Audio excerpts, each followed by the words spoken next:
Saludos con todos los ecuatorianos, mi nombre es César García, esto es el sexto conversatorio de Rafael Correa con los medios digitales. Queremos dar una cordial bienvenida a todas las personas que se van conectando, a los diferentes medios digitales que van a participar en este conversatorio con el exmandatario, quien ha tenido la anuencia de poder conversar con varios periodistas a nivel nacional en esto que son espacios alternativos que buscan abrir una puerta para que la ciudadanía esté informada ante la arremetida de los medios nacionales, quienes han decidido, lamentablemente, pues, limitar la capacidad que tienen por derecho todos los ecuatorianos de poder informarse de forma transparente y poder tener todas las visiones de la verdad, más aún en este momento tan difícil que estamos viviendo por la pandemia del COVID-19 y en un momento crucial para el país, un momento electoral en donde, como hemos visto en los últimos días, ya se han tomado importantes decisiones que serán sujetos de nuestro diálogo.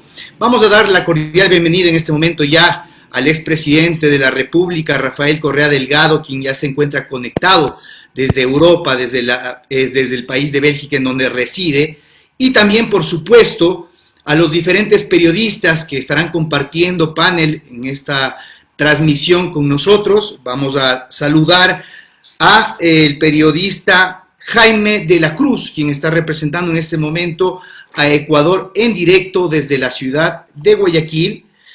También se encuentra con nosotros desde la provincia colorada, pues el medio digital Ciudad Colorada, representada a través de su comunicador Richard Ortega, y desde la provincia verde Esmeraldas Channel, Enrique Lascano, a quienes les damos de antemano ya la cordial bienvenida por participar en este sexto conversatorio de Rafael Correa Dialoga con los medios digitales.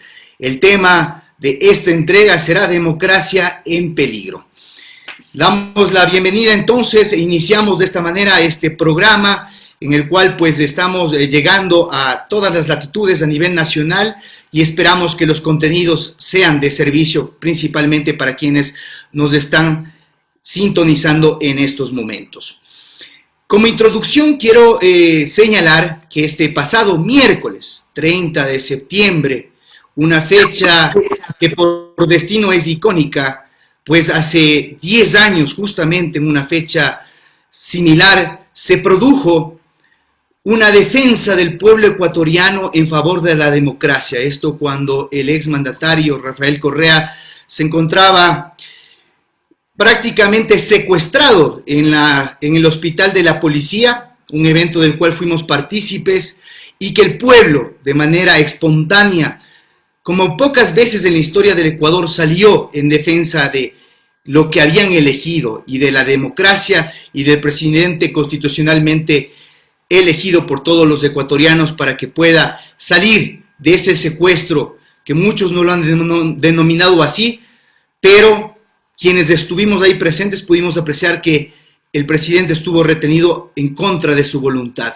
como un intento de golpe de Estado de muchas fuerzas políticas que en ese momento se encontraban fraguando alrededor de esa ley de servicio público que pues fue mal interpretada.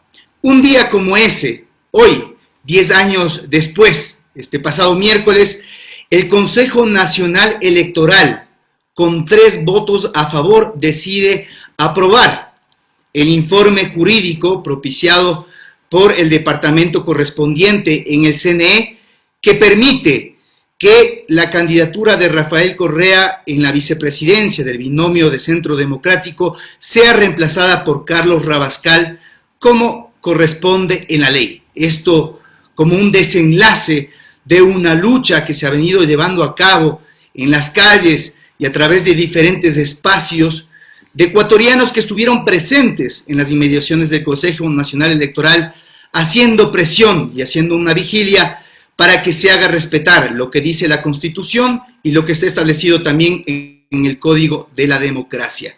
Así se hace posible que se pueda inscribir el binomio de la esperanza por parte del Centro Democrático, que es la representación política por la cual ha tenido que participar el progresismo.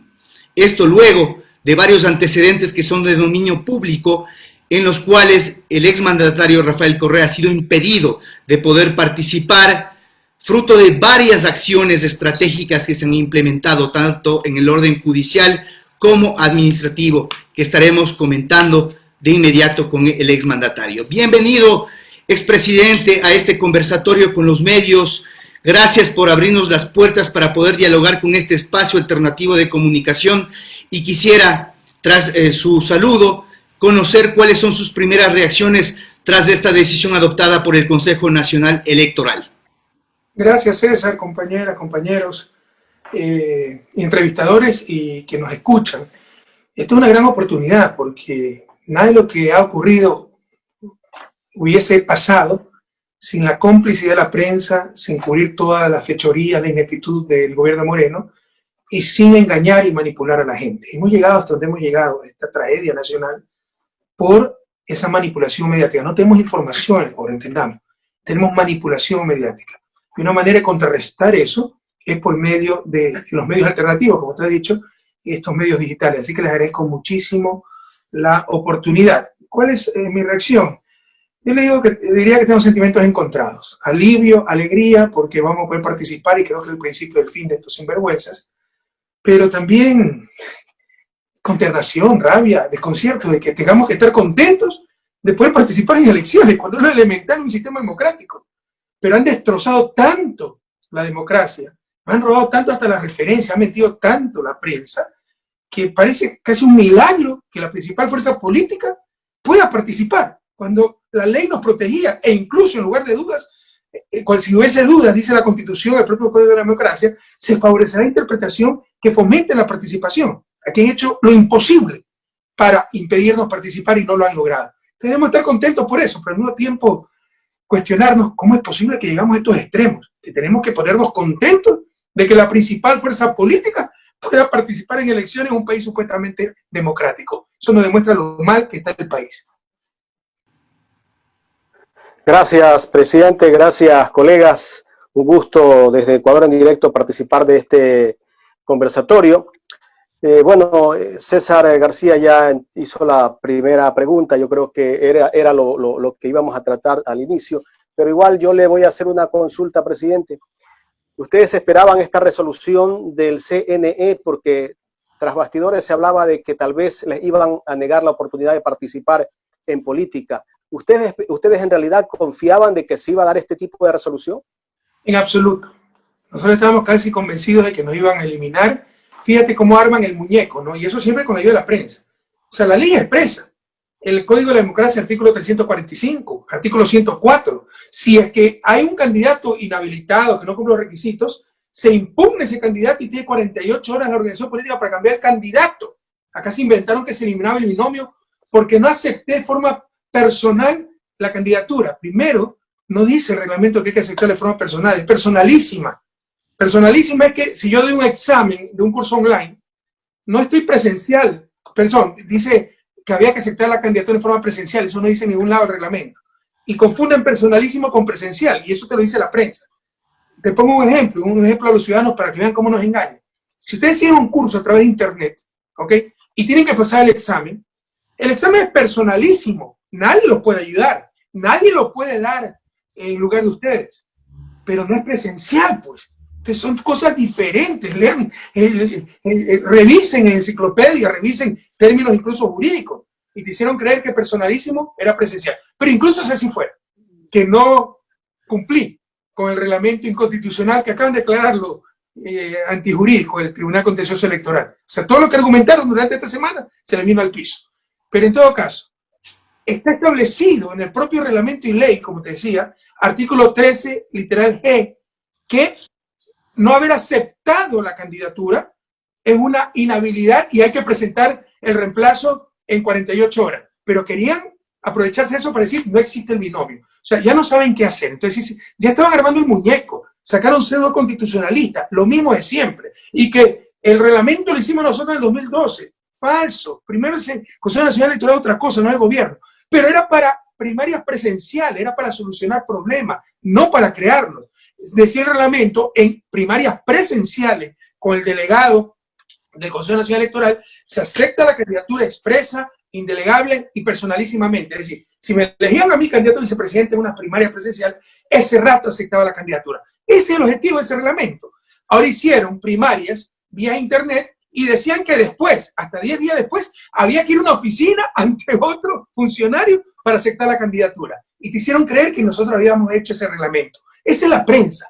Manipula para construir historias, realidades inexistentes, falsedades absolutas. Entonces nosotros estamos convencidos que con todo eso apuntaban a inhabilitar el binomio entero, a no permitirnos participar. ¿Qué cambió?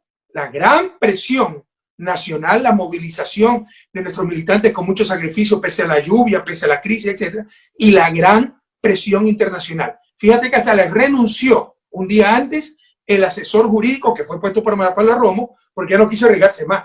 Ya hizo un informe cantinflesco para eliminar a Compromiso Socialista 5, pero esta vez dijo, aquí me estoy yendo contra la ley expresa. No, búsquense a otro. Entonces, tuvieron temor y por temor, no por principios, permitieron la participación del binomio. Además, presidente, de señalarle que hace pocos minutos Arturo Cabrera, juez del Tribunal Contencioso Electoral, acaba de señalar que la aceptación personalísima es inaplicable. Es lo que le acabo de decir. El Tribunal Contencioso Electoral acaba de declarar antijurídico, ilegal, ese reglamento. Es decir, todo lo que han venido argumentando esta semana se lo hubiera derrumbado. Pero todo está coordinado. Cuidado, no se engañen, César, Richard. Ellos estaban esperando que me inhabiliten por la casación y por eso recién dicen lo evidente, que exigir presentación personalísima en plena pandemia y hacer creer que eso es presencial, que eso debe ser presencial, es absolutamente ilegal.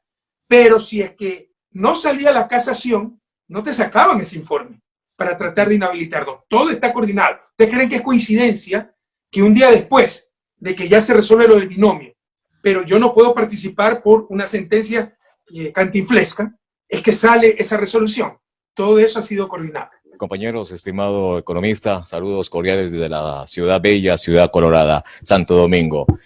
Al respecto de lo que sucedió anoche con la declinación de su candidatura por parte del CNE, sabemos que el candidato debe inscribirse, Carlos Rabascal. ¿Cuál es el paso a seguir? Sí, por un lado, ya está el señor Andrés Arauz, si no lo aceptaran a Carlos Rabascal. ¿Puede darse esto? Sabemos que de pronto la masa que salió a manifestar en Quito tuvo algo que ver para que tomaran esta decisión. ¿Qué pasaría, estimado economista, si no aprobaran la candidatura de Carlos Rabascal? De todos, se han inventado normas inexistentes, por ejemplo, se han pasado repitiendo que la aceptación de la candidatura es presencial. Es falso, es falso. En ningún lado dice que es presencial. Es personalísima. Y acaba de decir el Tribunal Contencioso Electoral que incluso exigir aceptación personalísima es también ilegal. ¿Qué significa eso? Que yo podía aceptar la candidatura con un poder, que es lo que tenía mi hermana, y no le permitieron aceptar en mi nombre, y era, dicho sea de paso, el sobrino de Moreno. Mire, ¿a qué niveles llega? El funcionario ante el cual estábamos aceptando la candidatura era nada más y nada menos que el sobrino de Moreno puesto en el Consejo Nacional Electoral, que salió corriendo para no darnos unas actas. Ya es vergonzoso. Pero en todo caso, tendría que poner alguna razón, pues no puede inventar. Bueno, son capaces de todo, pero están claramente establecidas en la ley y el reglamento las inhabilidades, no sé qué se inventarán. Pero si eliminaran a Carlos Rabascal sería muy grave, porque si se elimina el binomio de acuerdo con la ley. Pero no hay ninguna razón para eliminarlo. Claro, van a buscar lo que sea, pero no hay ninguna razón para eliminarlo. Ok, muchas gracias, economista Rafael Correa Delgado, expresidente del Ecuador. Recibe un cordial saludo desde Esmeraldas Channel Online. Gracias por hacernos parte de este conversatorio. Ya he tenido la oportunidad acá en Atacames de hacerle una entrevista cuando usted fue presidente del Ecuador. Hablando sobre el tema del binomio que estaría ya en las próximas horas de ratificarse en el Consejo Nacional Electoral, Arauz-Rabascal. Me pregunto yo, usted habla mucho de la prensa corrupta, pero está escogiendo como un binomio a un periodista. ¿Podemos dar una razón fundamental por qué escoger a Carlos Rabascal? Es un error garrafal, ¿no? El rato en que se dice un cura pedófilo, no significa que todos sean pedófilos. ¿Me explico? ¿No? Entonces, por supuesto que hay periodistas corruptos y prensa corrupta, y hay periodistas buenos. Por si acaso, mi hija es periodista. está escribiendo en Le Monde Diplomatique y le recomiendo que lea sus artículos, estoy muy orgulloso porque son extraordinarios artículos. De hecho, una chica de 23 años recién graduada que escriba en Le Monde Diplomatique es algo realmente novedoso. Pero en todo caso, bueno, se lo eligió entre muchos candidatos y vimos que incluso hubo un consenso, ¿no?, que era la figura más adecuada de la costa para que haya equilibrio regional. Comunicador, maneja muy bien la comunicación, necesitamos respaldar, usted sabe, Andrés es bastante joven, se necesita mucho apoyo en la comunicación, ser empresario, cercano a sectores empresariales, porque nos quieren poner como enemigos de los empresarios, ni que estuviéramos locos. Ecuador, yo siempre dije que necesitaba 16 millones de empresarios, con nosotros se triplicaron las utilidades empresariales. Lo que pasa es que pagaron impuestos, lo que pasa es que no sometieron al país, al gobierno, lo que pasa es que por primera vez se gobernaba para el bien común, y eso le molesta a ciertos supuestos empresarios que no son empresarios, son emperadores, es oligarquía que se ha acostumbrado a mandar en el país. Entonces, para acercarnos a esos sectores, al sector productivo, se eligió a Carlos Rabascal y yo creo que fue una muy acertada elección. Muy bien, presidente, usted hablaba de Carlos Rabascal, pero sería muy importante aprovechar el espacio para hablar de qué constituye y qué características tiene este binomio para poder dar respuesta a las grandes necesidades del país. Se ha elegido a Andrés Arauz como el presidenciable por sobre todo pronóstico, no se lo esperaba ni siquiera la derecha, ni tampoco creo que cualquier ciudadano de a pie. Usted que lo conoce, usted que sabe al respecto de la capacidad de Andrés Arauz, ¿cuáles son las características de él para poder liderar este país que tanto lo necesita? Nosotros conocemos que sus características han calado hondo en el imaginario de los ecuatorianos, su liderazgo, su oratoria, la manera en la que usted se expresa. Andrés tiene diferentes características, pero tiene una formación y un conocimiento que es importante que los ecuatorianos lo conozcan ya de aquí en adelante, pues él será quien nos lidere y quien nos dé la esperanza de poder solucionar la crisis que estamos viviendo tanto en el orden económico, institucional y político.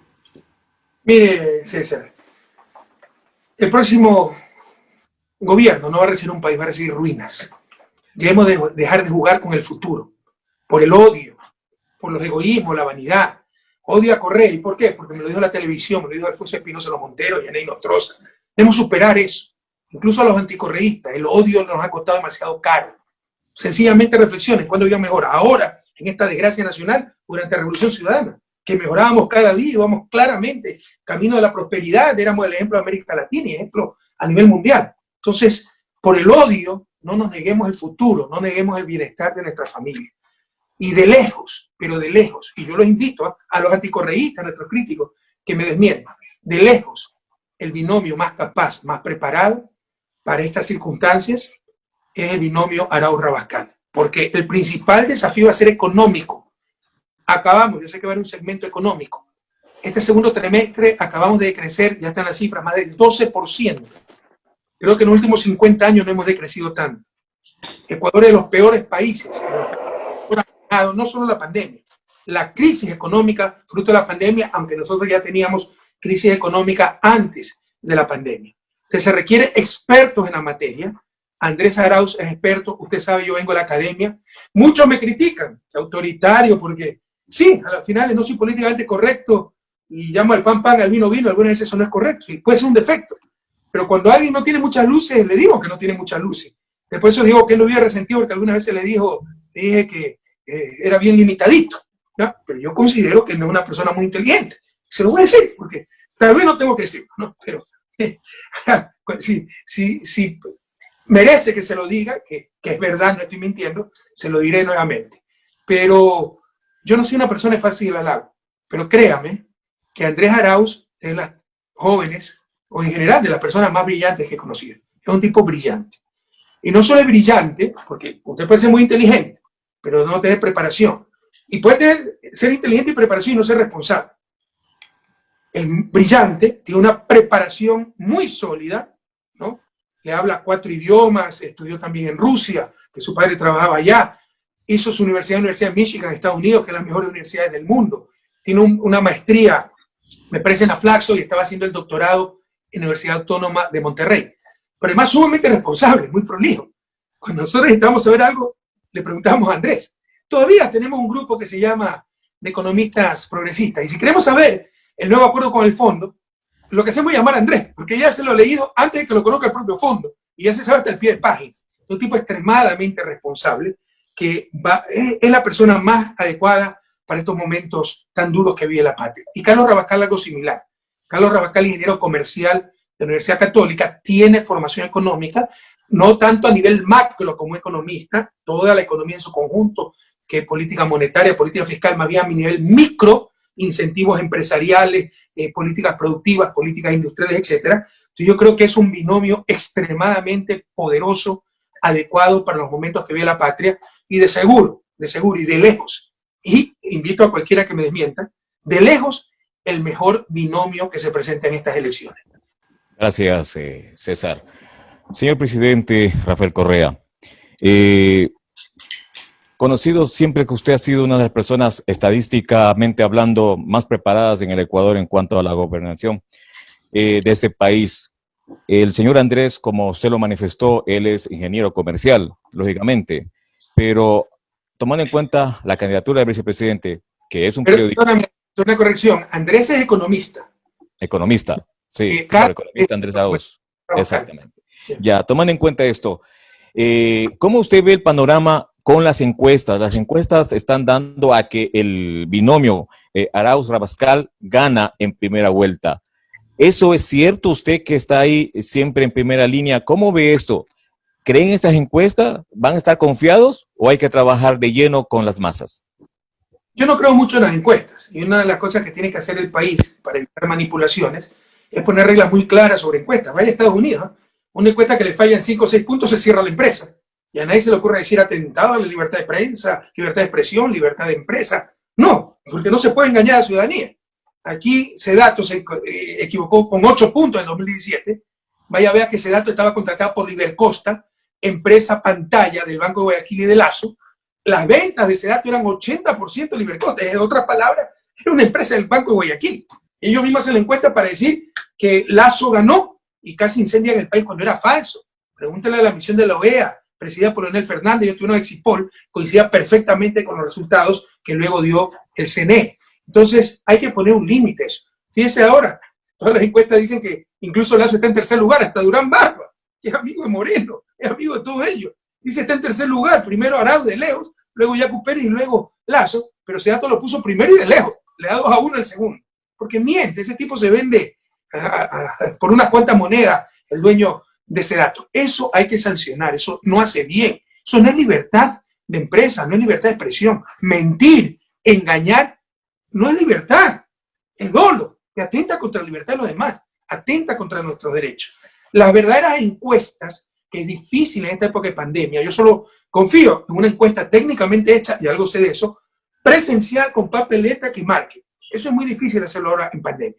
Pero hay algunas metodologías, por teléfono, con buena muestra aleatoria, etcétera. Todas varían en el porcentaje, pero todas dan primer lugar para Arauz Rabascal, algunas veces segundo Lazo, otra vez Yacu Pérez, y casi todas que se ganan en una vuelta, es decir, con más del 40% y 10 puntos de diferencia, siempre 10 puntos de diferencia. La diferencia es 15 puntos, 18 puntos, es si pasan o no del 40 o no en las encuestas. En muchas pasan, yo diría, mitad.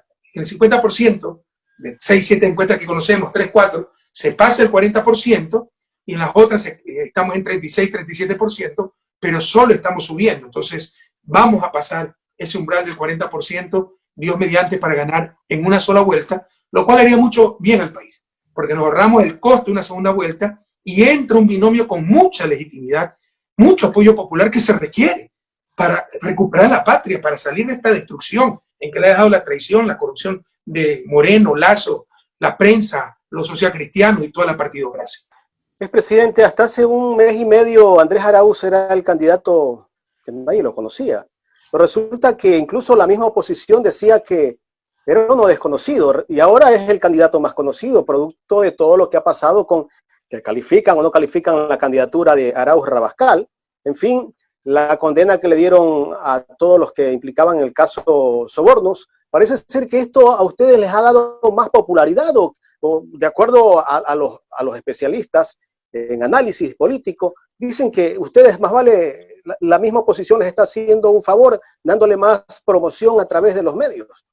Yo creo que sí, pero déjeme reflexionar un poco sobre el perfecto desconocido. ¿Se acuerda cómo la prensa, para atacarnos cuando creían que iba a ser candidato, entonces como ya ha sido ya presidente, etcétera, caras nuevas, nuevos rostros, nuevos cuadros, no los viejos, lo mismo de siempre? Se les presenta un joven con el mínimo de edad, 35 años, menos de eso no se puede ser presidente porque ellos mismos cambiaron la ley. Nosotros bajamos ese límite a 30 años para dar mayor participación a los jóvenes, porque Correa lo hizo, tenían que destrozarlo, tenían que revertirlo, pusieron 35 años. Entonces, en el límite de la edad para poder ser candidato, ¿no? Ponemos un joven, entonces es el perfecto desconocido. Eso no es informar, eso es tener mala fe, eso es crítica destructiva, que no construye, nos daña como sociedad. Pero bueno, una reflexión para la ciudadanía. En todo caso, sí, yo creo que tienen tan poca credibilidad, se han evidenciado tanto en su desesperación que ya no hacen un favor. ¿Usted cree que alguien honesto, demócrata, si es anticorreísta, viendo cómo trataron de eliminar el binomio, no va a darse cuenta, no va a indignarse y decir, ya basta, de una persecución? Lo dice Durán Barba, hombre de derecha, que siempre ha sido analista de los socialcristianos, amigo íntimo de Moreno, el principal asesor de Mauricio Macri, neoliberal. Lo acaba de decir en una entrevista, en un artículo. Señores, ya basta de persecución, basta, quisieron eliminar el binomio con trampa. Entonces, la persona con 2 dedos de inteligencia, algo honesta, que no está cegada por el odio, por el fanatismo que nos han inoculado, lamentablemente, a muchos ecuatorianos en estos años, ¿no? Pero la gente que no tiene ese odio, tal vez le caigo mal, pero tiene principios, valores, sensatez, se da cuenta pues de la indecente, impúdica persecución, del linchamiento mediático, la manipulación, después de 3 años y medio, que Correa es corrupto, etc. ¿Dónde están 20 centavos mal habidos? Son a ellos que se encuentran los billetes, los hospitales repartidos, la cuenta secreta en Panamá, 100 raya 4 raya 10 71 378 Balboa Bank, Investment por la ciudad de Moreno, Ina Cristina Karina, 2 años y todavía no la investiga la fiscal corrupta sinvergüenza que tenemos. Entonces la gente no es tonta, que ya no les creen, y mientras más nos ataquen, más crece el apoyo popular. Con la sentencia del caso Bochorno, porque eso no es soborno, es bochorno. Mire, para que haya soborno, debe haber un contrato que dio el ministro encargado de dar ese contrato a cambio de plata. Pregunta dónde está ese contrato. No existe. Pero ahí vean los informes, contrato del 2010. Te dicen que si después, en el 2012, contribuyeron para la campaña que está incluso aprobada en el CNE, son sobornos, o sea, dan 2 años después por el contrato del 2010. Es una cantinflada, pero nadie investiga, solo repiten. Busque un contrato que se haya dado a cambio de dinero, eso no existe, es una gran farsa. E incluso si existiera, ¿qué tiene que ver el presidente? Que me involucraron argumentando influjo psíquico. Eso nunca se ha visto en el mundo, La gente no es tonta, la gente honesta ya se indigna. Con esa sentencia también aumentó el apoyo popular. Expresidente, estamos entrando en la fase final de este bloque de análisis político electoral y sería muy importante establecer diferencias que han sido planteadas desde los analistas entre el binomio de Centro Democrático y las otras propuestas políticas.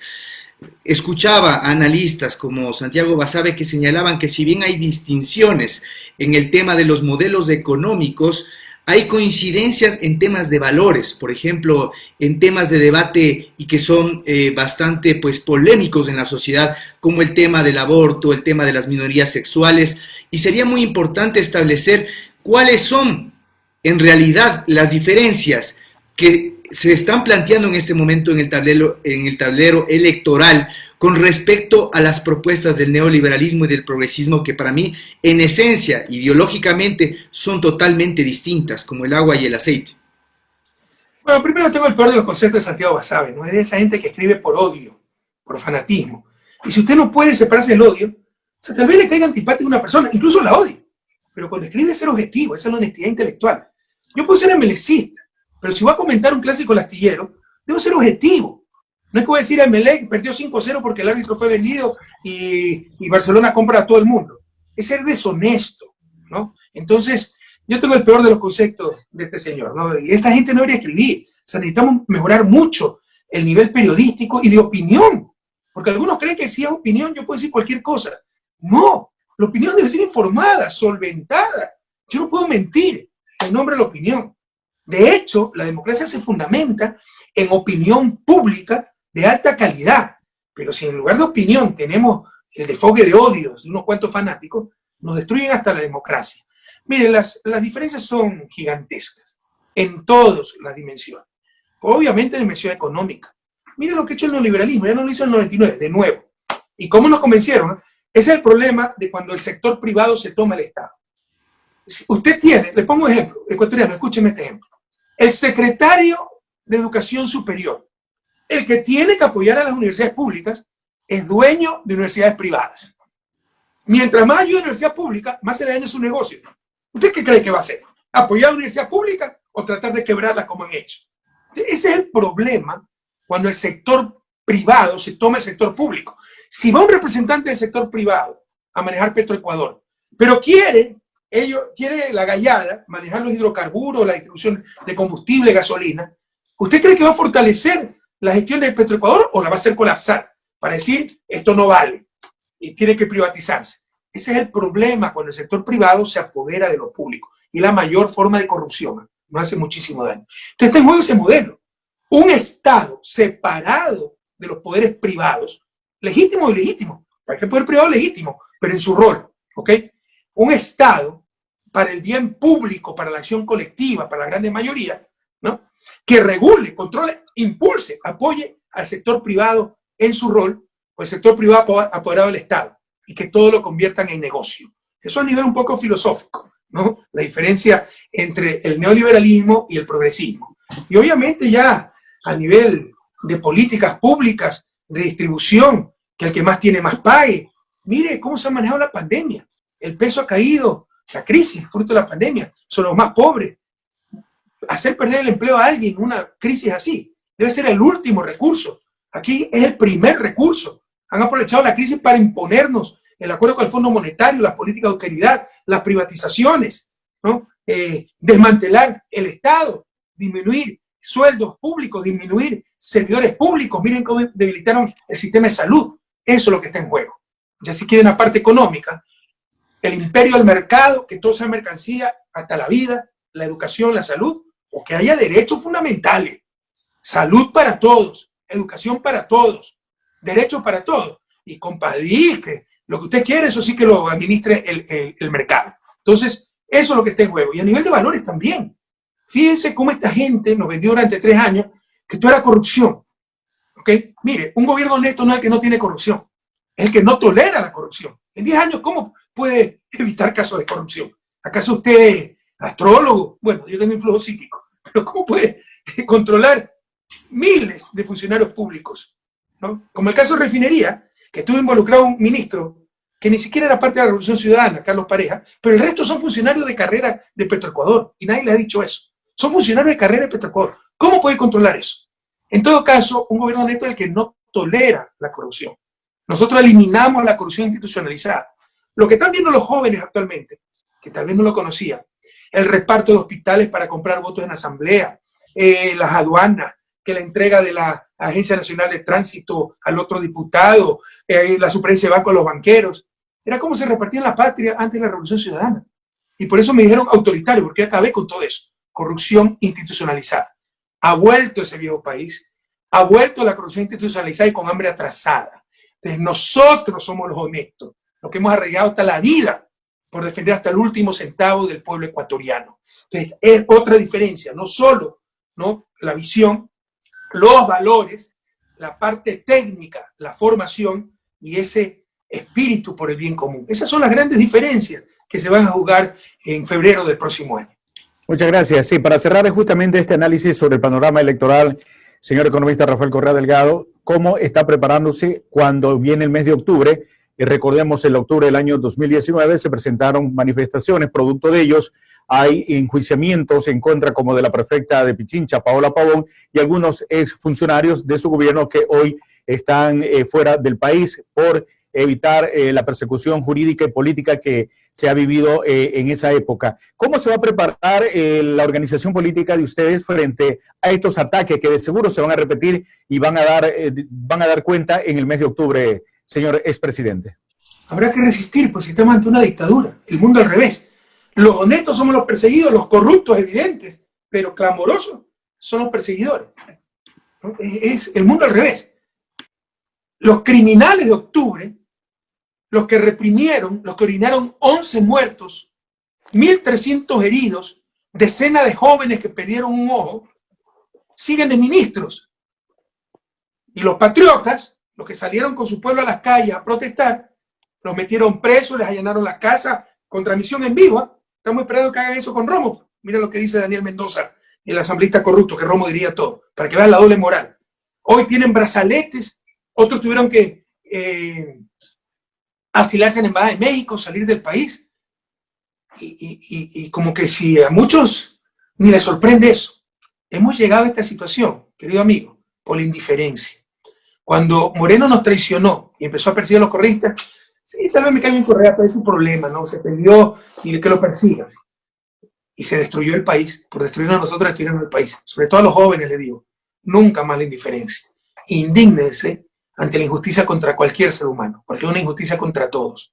Entonces, la persecución brutal que ha habido, empezando por Jorge Clara, las personas de octubre, hoy Alexis Mera preso, vea la sentencia, por preparar decretos, pero ese es el rol del asesor jurídico, ¿no? Gente fuera, asilada, María Duarte en una embajada, mira la sentencia. Ella no firmó nunca un contrato porque estaba desconcentrado el METO, lo firmaban los secretarios regionales. Usaba delegados para firmar contratos. Entonces, ¿por qué no acusaron a los delegados? O al menos los llamaban a declarar a los delegados. Nada. Es un cantinflesco. Si no se indignan ante la injusticia, más tarde la injusticia será contra ustedes. Jóvenes, a superar la indiferencia. Llegamos hasta donde estamos, por la indiferencia. Debe indignarnos tremenda injusticia, donde la gente buena, honesta, sencilla está siendo perseguida. Y los criminales siguen persiguiendo y están hasta el ministerio manejando la policía. Bien, presidente, no queríamos desaprovechar la oportunidad de conversar con usted, pues mientras el panorama electoral avanza, este gobierno continúa tomando decisiones. Usted describía que probablemente quien gobierne en el próximo periodo recibirá un país en pedazos. Se ha emitido este decreto por parte del gobierno de Lenín Moreno, en el cual prácticamente se hace un libre mercado en el tema de los combustibles. Se liberan los precios y muchos vaticinan que probablemente la bombona de gas doméstico tenga un incremento alrededor de $17, y esto también en los otros hidrocarburos, lo cual tendrá un impacto importante en la economía nacional. Vamos a topar varios temas de estos, pero quisiera comenzar con este que me parece que es muy coyuntural y que pega directamente a los bolsillos y a la economía de los ecuatorianos en época de crisis. Cuando en octubre del año pasado, acabamos de mencionar ese episodio, cumpliendo el programa con el Fondo Monetario Internacional, el gobierno en verdad no quería aumentar los combustibles, quería aumentar 3 puntos del IVA, pero eso se tiene que aprobar por ley y los asambleístas vasallos no quisieron hacerlo, ¿ya? No le quedó más remedio que liberar el precio de los combustibles. Casi se cae el gobierno. De hecho, si no fuera porque pactó con Yacu Pérez, la CONAIE, se hubiera caído y no hubiera ahorrado todo este sufrimiento que estamos pasando, ¿ya? Pero se entendía, decíamos, bueno, liberaron el precio de los combustibles porque con precio alto el petróleo va a subir, el precio de los combustibles va a tener más ingresos el Estado o menos subsidio. Eliminar el subsidio, dicho sea de paso. La pregunta, ¿por qué liberaron el precio de los combustibles? ¿Cuándo fue? ¿Abril? ¿Marzo? Si estaba el precio del petróleo demasiado bajo y se iba a reducir el precio de los combustibles. Es decir, no ganaba nada en el Estado. Yo les dije ese momento, es porque buscan la privatización de los hidrocarburos. Pero era obvio. Por eso pararon la refinería del Pacífico, la desprestigiaron, que fracasaba el proyecto. Si no han empezado, se han hecho las horas previas, no han empezado la refinería. Por eso dijeron que la refinería de Esmeralda iba a explotar, para que una vez liberados los combustibles, se privatice Esmeralda como lo están haciendo, y fíjense lo entusiastas que están para recibir la concesión de una refinería que iba a explotar. ¿Se da cuenta cómo nos han engañado? No resiste el menor análisis. Pararon el refinería del Pacífico para que el sector privado haga refinería. Ya lo han dicho, que la hagan en Esmeralda o en Monteverde, ¿ya? Porque no quieren el sector público, pero el paso previo era liberar los combustibles, ¿ok? Por si acaso, nunca estuvo prohibido la importación de combustibles, pero como el precio era controlado, a nadie le interesaba, pues, importar a 4 para vender a 2, ¿sí me explico? Por eso era esencial liberar los combustibles. Yo estoy en contra de eso, porque eso parte del principio que el mercado siempre tiene razón y los precios del mercado son los correctos, entonces el combustible está a precio internacional y los salarios están a precio internacional. Es una contradicción. Hay precios claves que los puede dirigir el Estado, como en cualquier país. En cada país hay que respetar su cultura, su tradición. En Francia usted tiene regulado el precio de la baguette, del pan, la palanqueta, como decimos en joda, porque para ello es fundamental, debe valer €1 la baguette. Entonces, cada país encontrará sus soluciones, pero acá no, acá el Dios mercado liberado los precios, esos son los precios correctos, a los precios internacionales. ¿Y por qué no los salarios internacionales como en Estados Unidos también? Si el precio va a ser igual que Estados Unidos de combustible, pongamos por los salarios igualitos que Estados Unidos. Esas son las grandes contradicciones. Pero suponiendo que suponemos eso, que esté bien. Esa es mi opinión, yo no estoy de acuerdo. Pero alguien puede decir, sí, está correcto, equivocado, estamos de acuerdo. Por lo menos que invierta pues el sector privado si va a privatizar los hidrocarburos. Pero usted sabe que Petroecuador le va a ceder toda la infraestructura, tuberías, poliductos, tanques, etcétera. Todo lo que se compró con plata del pueblo ecuatoriano se lo van a ceder para el negocio privado. Eso es escandaloso, pues. Eso es lo que buscaban apoderándose del Estado, a rebelarse el pueblo ecuatoriano. Siempre lo mismo, siempre lo mismo. Cuando se concesionaron los aeropuertos, se concesionaron los dos únicos aeropuertos rentables, Quito y Guayaquil, la troncha. Es que el Estado no sabe manejarlo y el negocio sí sabe. Bueno, nosotros hemos demostrado cómo se maneja mucho mejor el Estado que cualquier municipio. Pero además le dieron todas las instalaciones, gratis.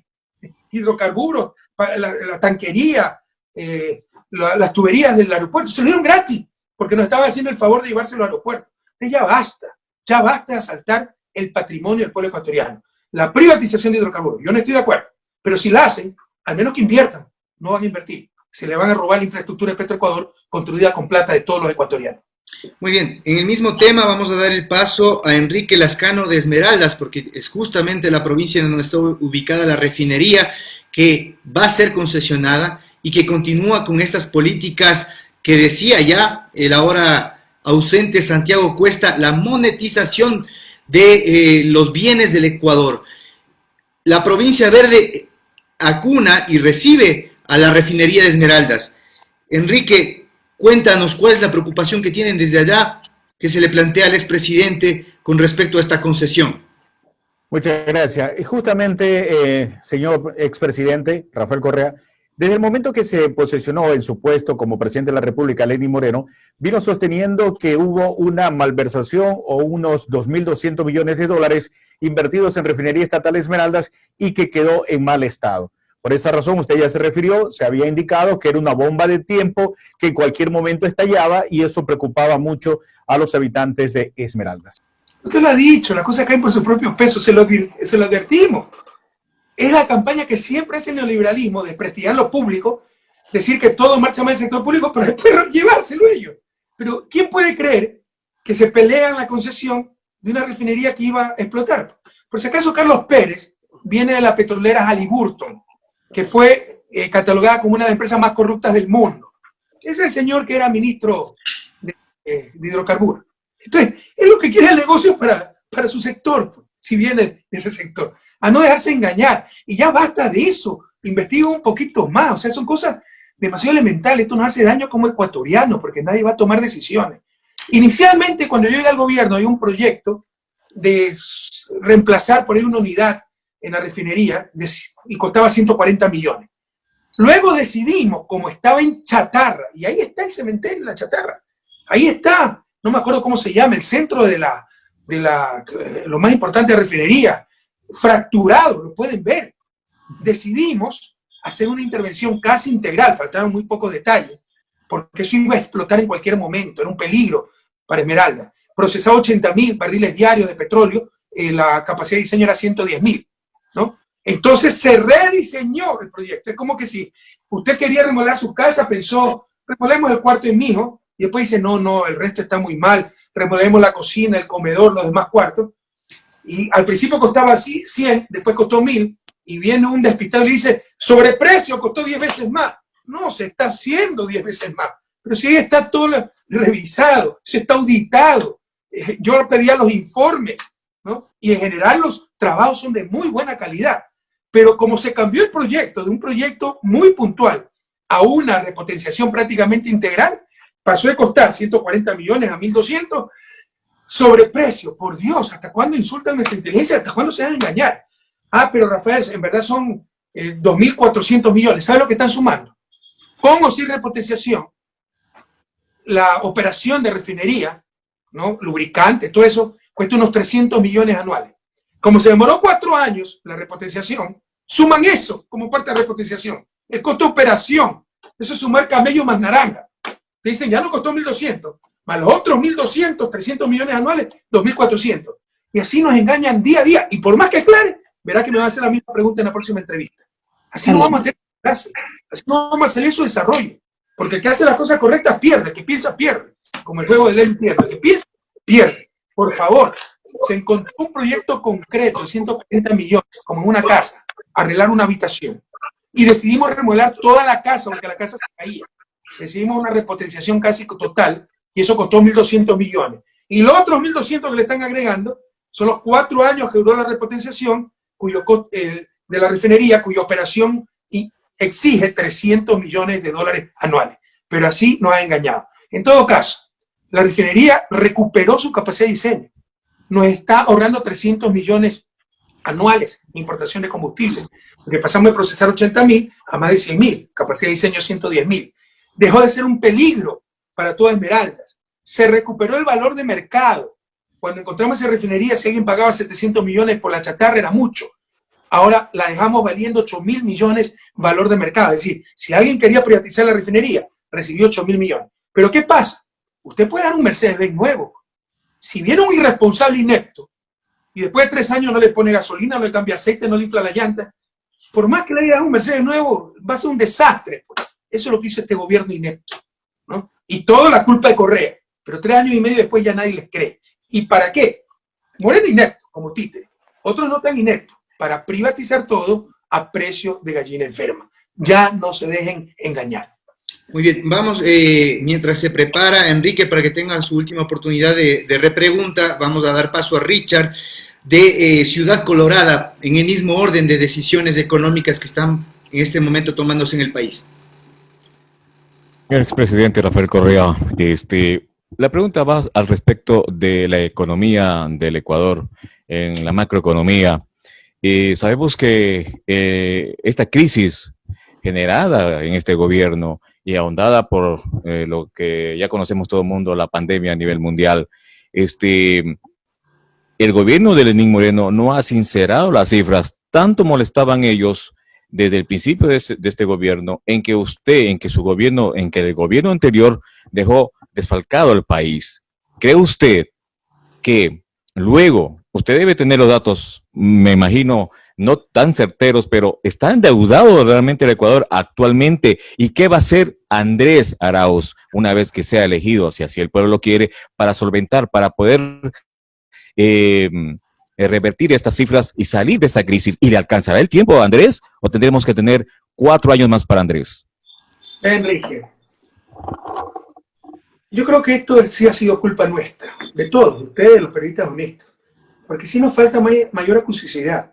Claro, ha habido la complicidad de la gran prensa para mentir, tergiversar, pero era tan fácil como entrar a la página web del Ministerio de Finanzas. Aquí tengo los datos de la página web del Ministerio de Finanzas. Cuando nos decían que recibieron un país, ¿cuánto dice Moreno? Que dice cualquier estupidez. 70.000 millones de deuda, ¿verdad? Sí. Ustedes entraban a la página web del Ministerio y veían que a diciembre del 2016 del propio Ministerio eran 38.136 millones. Era tan sencillo como esto. Y nadie decía la verdad. Oye, acuérdense todo lo que hemos tenido que aguantar, el puente a ningún lado, para que pase la guerrilla, la FARC. Cuando era tan fácil como ver la planificación de METOP y ver que ese era el tercer eje vial con Colombia. Entonces, hemos dejado que nos engañen. Se ha permitido que nos mientan. Nunca hubo sobreendeudamiento. Nunca. Nosotros dejamos el país, aquí están cifras oficiales, con 38.2% a diciembre del 2016, deuda PIB, deuda externa, que es lo importante, porque es la plata que sale, 25.7%. Yo recibí el país con, en el 2006, 10.214 millones, 2.215 millones de diciembre de 2006, deuda externa, que es lo importante. En el 2016 teníamos 25.672 millones, 15.000 millones se incrementó la deuda externa en 10 años. Estos señores, y sembramos de obra el país, sembramos de obra. Estos señores en 3 años han aumentado la deuda externa en 20.000 millones. No han hecho un semáforo. ¿Dónde se ha ido esa plata? Ha servido para la fuga de capitales, como le pasó a Argentina. Es escandaloso, indignante lo que ha pasado. Hay que mirar hacia el futuro, pero sí tendrán que responder esta gente política y legalmente, porque aquí ha habido mal uso de recursos. Preguntaba Enrique, ¿cuánto tiempo demorará el próximo gobierno? Te insisto, no recibirá un país, sino recibirá ruinas. Pero nosotros creemos que con un programa intensivo, sobre todo de inversión en sectores estratégicos, recuperación, producción petrolera, yo sé, recursos no renovables, nadie cree que eso nos puede mantener de por vida, pero para el impulso inicial, en el corto plazo, reactivar la economía, podemos aportar esos sectores estratégicos de recursos no renovables. En 2 años podríamos recuperar la economía. Pero hay que ver si tenemos mayoría en la asamblea, si la oposición se porta decentemente, si los medios de comunicación hegemónicos, eso es imposible. Van a tratar de desestabilizar todos los días al gobierno de Andrés Arauz, sin importar hacer daño al pueblo ecuatoriano, como lo hicieron conmigo. No les importó destruir al país con tal de destruir a Correa. No han destruido a Correa, somos la principal fuerza política del país, pero sí destruyeron a la patria. Entonces, si es que permiten gobernar, y si todo sale bien, esto tomará al menos 2 años. Pero de esto no es que salimos por milagro, como dice el demagogo Lazo, en 100 minutos, que toma todas las decisiones, esas son tonterías, ¿no? Vamos a encontrar un país, ya está destrozado. El próximo gobierno va a recibir ruinas, ¿no? Nosotros tenemos todo un plan agresivo para recuperar la economía, el empleo, y esperamos en 2 años ya haber salido de esta terrible crisis. Gracias, César. El presidente del gobierno liberó la importación de los combustibles para el sector privado. Esto significaría que Petroecuador ya no se encargaría de la comercialización para el sector industrial. ¿Qué va a pasar con este decreto? ¿Subirán también el precio del gas y la gasolina a los vehículos particulares? Aunque el presidente ha dicho que no van a tocar esos combustibles, ¿se podrá creer lo que nos dicen? Bueno, el precio de la gasolina ya está liberado. Lo que pasa es que el petróleo está subiendo, pero todavía no ha subido mucho. Pero al rato, si recupera sus niveles de años anteriores, va a subir la gasolina. Eso no tenga la menor duda, el diésel. Eso ya está decretado. Lo que es medio ambiguo el decreto sobre el gas licuado de petróleo. Yo creo que si libera el gas licuado de petróleo es un suicidio. Entonces, no creo que sean tan torpes para hacerlo. Bueno, han hecho peores torpezas. Pero creo que va a mantener controlado el gas licuado de petróleo. Gas industrial y otras cosas también han liberado.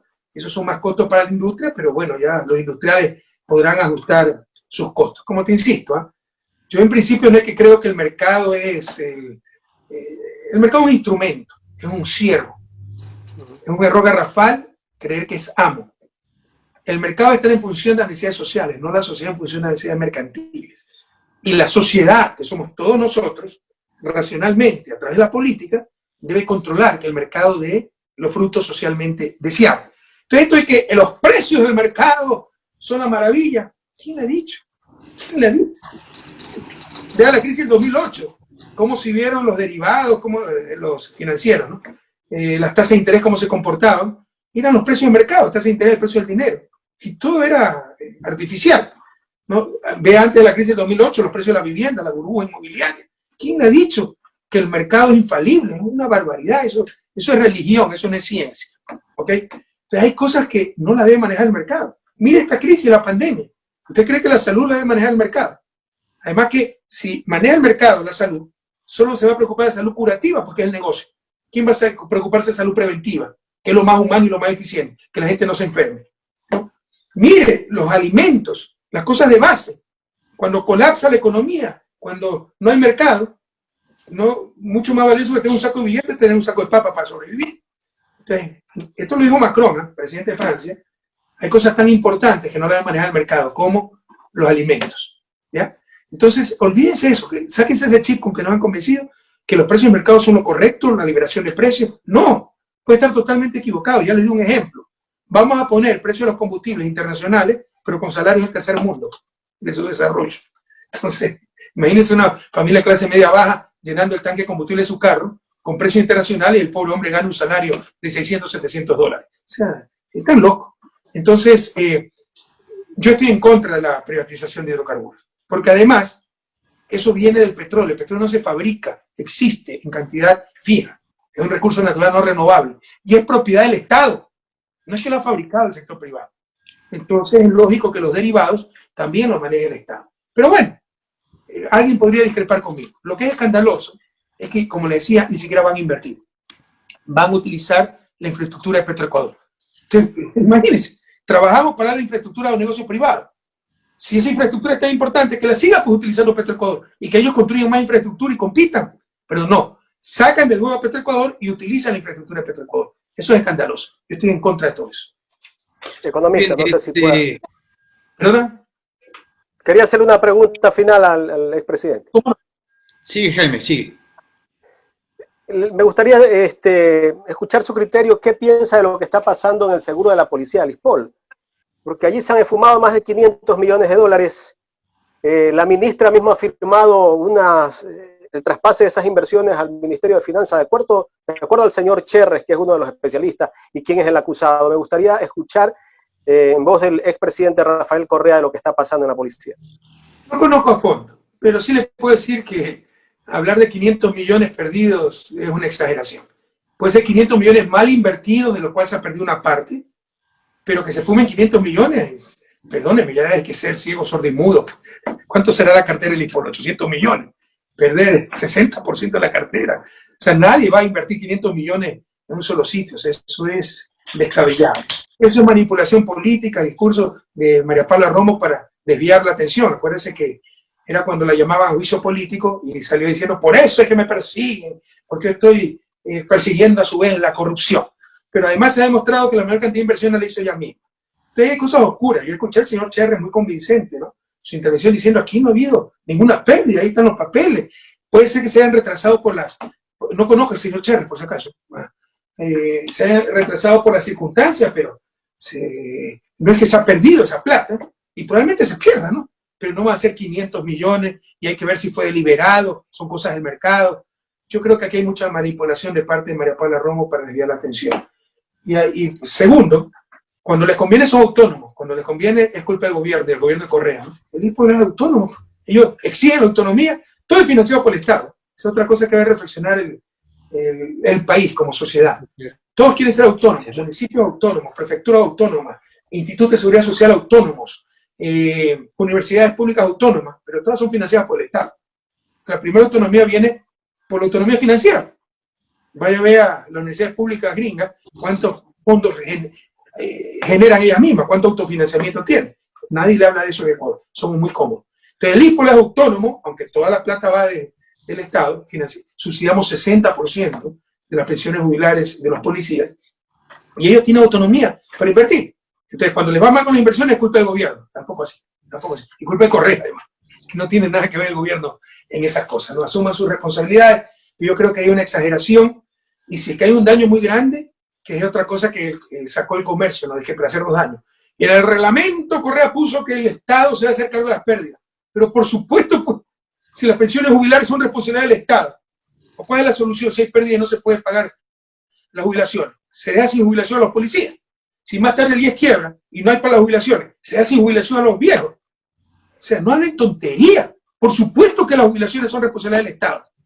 Derogaron la ley que yo puse. En lugar de subsidiar innecesariamente las jubilaciones ahora, porque por ejemplo el IES en ciertos fondos tiene exceso de liquidez, no necesita esos 1.000 millones y pico que le da el Estado cada año, el gobierno central, para subsidiar 40% de las jubilaciones. Es decir, no le damos nada, pero si falta, subsidiamos hasta el 100%. Garantizamos, en otras palabras, la jubilación. Derogaron esa ley. Ahora se da el subsidio preestablecido si no lo necesita. Pero lo que sí es claro es que las jubilaciones son responsabilidad del Estado. El ISPOL, el ISPA, el IES son instituciones públicas. Entonces, por supuesto que el Estado debe respaldar. Dicho esto, le repito, hay que esperar un poco más de información. Yo no he tenido, no conozco a fondo el asunto, pero algo de sentido común tengo, algo de economía conozco y de finanzas que no me gusta mucho, pero 500 millones que se hayan perdido es una exageración. Para ese tema, presidente, pero también ya como conclusión, la gente en el Ecuador tiene un nivel de desesperación, de hastío hacia la política y sobre todo ante la falta de trabajo. Por primera vez en la historia, ni siquiera en el salvataje bancario tuvimos el índice de desempleo que tenemos en este momento, la población en vulnerabilidad, más del 50%, la informalidad, y la gente tiene un bajo ánimo en respecto a las expectativas que tiene el país. Y en realidad el mensaje que debe depositar el binomio de la esperanza debe estar enfocado a atender esas grandes necesidades, comer, trabajar, la salud, porque aún estamos en medio de una pandemia, continuamos en incremento, pues la Organización Mundial nos ha puesto en séptimo lugar de muertes per cápita, así que la situación ahí está latente. Vamos a combatir con una crisis económica y una crisis sanitaria que está presente. Así que, presidente, con respecto al modelo que continúa, hoy decía Richard Martínez, decía, $6.500 ya vienen del Fondo Monetario Internacional mostrándonos la atadura que tenemos a esa camisa de fuerzas que nos dispone a cambio de dinero lo que se debe hacer. Así que la respuesta al Ecuador, exmandatario, por parte de usted y del binomio que hoy toma la batuta de este dificilísimo reto que será sacarnos de la peor crisis de la historia que quizás haya tenido el Ecuador. No, todavía no toma la batuta, hay que ganar. Te da como un hecho la victoria, hay que confiarse, hay que trabajar como si no tuviéramos un solo voto. Mire, usted me hizo varias preguntas y dio algunas informaciones, permítame, antes de responder el núcleo de la pregunta, comentar ciertas cosas. Sí, la Organización Mundial de Salud nos pone como el séptimo país de muertes por cada 100.000 habitantes de la pandemia. Pero de acuerdo a las cifras oficiales, que son 7.000, 8.000 muertos, la verdad es que son más de 30.000. Es tan fácil como esto. Vean los muertos de enero a septiembre de 2017, 2018 y 2019, saquen el promedio, compárenlo con los muertos de enero a septiembre de 2020 y verán que la diferencia es más de 30.000. Y esos 30.000 es obvio que han muerto por la pandemia. Entonces, con esa cifra real, somos tal vez el país con mayor cantidad de muertos por habitante del planeta, ¿no? Somos el país que peor ha manejado la pandemia. Enrique, el compañero Esmeralda, me pregunta sobre la autoridad portuaria. Yo le decía la filosofía de las concesiones. Yo no estoy contra las concesiones, siempre y cuando estén bien hechas. Pero concesionar significa, como el Eurotúnel, ¿no? Que construya por el sector privado. Pero no es que le construya el sector público y va a administrar las ganancias. Entonces, ese debería ser el modelo de concesión. Ah, ¿quieren concesionar la autopista Quito-Guayaquil? Perfecto, que la construya por el sector privado. ¿Ok? Entonces, y esto con límite, porque ciertos sectores son tan importantes, ¿no? Vaya a ver lo que pasó en Líbano con la liberación del precio de los combustibles, dicho sea de paso, que yo creo que debe estar bajo control del Estado, como sector hidrocarburos, ciertos sectores estratégicos. Entonces, la autoridad portuaria, nosotros concesionamos el puerto de Manta, pero exigimos un plan de inversión. Entonces, hay que analizarlo, no es que per se estamos contra las concesiones, pero en principio, ¿no? Lo que se tiene que hacer es que el sector privado sea el que invierta totalmente en la obra, luego la administra durante 30, 40 años y pasa al Estado, o si construye una parte del Estado que invierta, complemente esa obra y la administra. Pero aquí no, aquí le damos todo hecho, ¿no? Y tenga la tubería de Petroecuador y la tanquería para que usted venda sus combustibles importados además. Entonces esas son las concesiones terribles para el país. Sobre su pregunta, sí. Hay un estado de ánimo terrible, yo creo que son los momentos más oscuros de la República, de la historia. Una crisis terrible a nivel de salud, mucho dolor humano, mucha muerte. Yo tengo amigos que han perdido papá y mamá, ¿no? Una querida amiga me acaba de decir que su papá de 90 años tiene coronavirus y su madre tiene 89 años. Probablemente va a perder, una dirigente política muy querida, sus dos padres. Mi angustia, mi madre de 86 años que se me contagia, mi sobrina, vive con mi sobrina que es doctora, tiene que estar atendiendo en los hospitales y ya le dio coronavirus, ¿no? Gracias a Dios no contagió a mi madre. Entonces hay mucha angustia, mucho dolor. A ellos mi saludo fraterno. Y también mucha angustia por la crisis económica, que no empezó con la pandemia, la agravó la pandemia, pero no movió un dedo. Somos el país también tal vez del mundo que peor ha manejado la crisis económica producto de la pandemia. El desempleo es altísimo. Yo creo que el decrecimiento va a superar con creces el 10%, y este trimestre decrecimos más del 12%. Y tiene un hastío de la ciudadanía de la política, ese es el error. Ese es el error. Debemos tener un hastío de la mala política. Porque necesitamos la política para salir de esto. ¿Cómo tomamos las decisiones en conjunto? Esta prueba ha sido durísima, pero que nos enseñe una cosa. Había gente que estaba convencida, no importa cuál sea el gobierno, yo dependo de mí. Como nos iba bien, es gracias a mí. Cuando nos va mal, es culpa del gobierno. Cuando nos va bien, es gracias a mí. Hoy nos damos cuenta de lo que nos puede llevar un mal gobierno. No tenemos empleo, no tenemos seguridad, no tenemos obra pública, no tenemos educación, no tenemos salud, no tenemos dignidad. A nivel internacional se ríen de Ecuador, es un estado fallido. El caso Julian Assange, el caso base de Galápagos, el caso UNASUR, renunciamos a ser la capital de Sudamérica. Somos una verdadera vergüenza a nivel mundial. Entonces, pero es la mala política. Jóvenes, que no te roben la esperanza, que no seas tu propio verdugo. Sobre todo la prensa es la que busca eso, poner a todos en el mismo paquete, como alguien dijo, ¿no? Aquel que dice que todos los políticos son iguales es como un analfabeto que dice que todos los libros son iguales. No, no todos los políticos somos iguales. Que gente honrada, que se jugó la vida, capaz, que se preparó toda la vida para servir a su patria, y lo hicimos muy bien. Y te hicieron creer que eso era lo malo y esta desgracia era lo bueno. Ya te diste cuenta de cómo te engañaron. Entonces hay que estar hastiados de la mala política, de los malos políticos y su instrumento principal para manipular, que es la prensa corrupta. El día de ayer, un editorial de Alora, no me acuerdo qué decía, hay que cambiar el sello, rasgándose las vestiduras, poniéndose como árbitro del bien y del mal, cuando han sido los principales cómplices morenos. Y son los que nos han llevado a esta situación. Sí, la hipocresía. Y así, es una estrategia también, queridos jóvenes, ¿no? Porque te quitan la fe en los demás. ¿Y quiénes son los que gobiernan entonces? Los medios de comunicación y los poderes fácticos. Ten hastío, sí, de la mala política, de los malos políticos, pero apoya a los buenos políticos, a la buena política, porque con tu esfuerzo personal, individual, esa acción individual, más esa acción colectiva, es lo que nos sacará del subdesarrollo. Gracias, presidente. Así concluimos este sexto diálogo con los medios digitales. ¿Alguna acotación, mensaje que quiera hacer en esta parte final? Bueno, recalcando lo que les dije, ¿no? No perdamos la esperanza. Nos habrán derrotado en ese momento. Son momentos durísimos, lo entiendo muy bien. El Estado es durísimo. Yo también me dice lo que pasa. Cada día me despierto a ver qué nuevo juicio me han puesto. ¿Usted cree que es agradable que acá saquen precaso a correr condenado? No, jamás he utilizado 20 centavos que no sean míos y resulta que los corruptos son los que nos persiguen. Y te quieren hacer quebrar económicamente, que tienes que pagar $700.000, que te quitan la pensión vitalicia, que te bloquean las cuentas. El Instituto de Pensamiento Político Económico que creé, la fundación, la intervinieron, la eliminaron, bloquearon sus cuentas, me bloquearon las cuentas Facebook, todo. ¿Ustedes creen que eso es agradable? Pero el rato en que, digamos, ya no hay solución, nos habrán derrotado. A no perder esperanza. Hay luz al final del túnel, hay solución, no sin costo, pero hay solución, está en nuestras manos. Tu mejor arma es el voto. Gracias a Dios no pudieron evitar las elecciones. La elección es la gran oportunidad para recuperar la patria, y sin odio, ¿eh?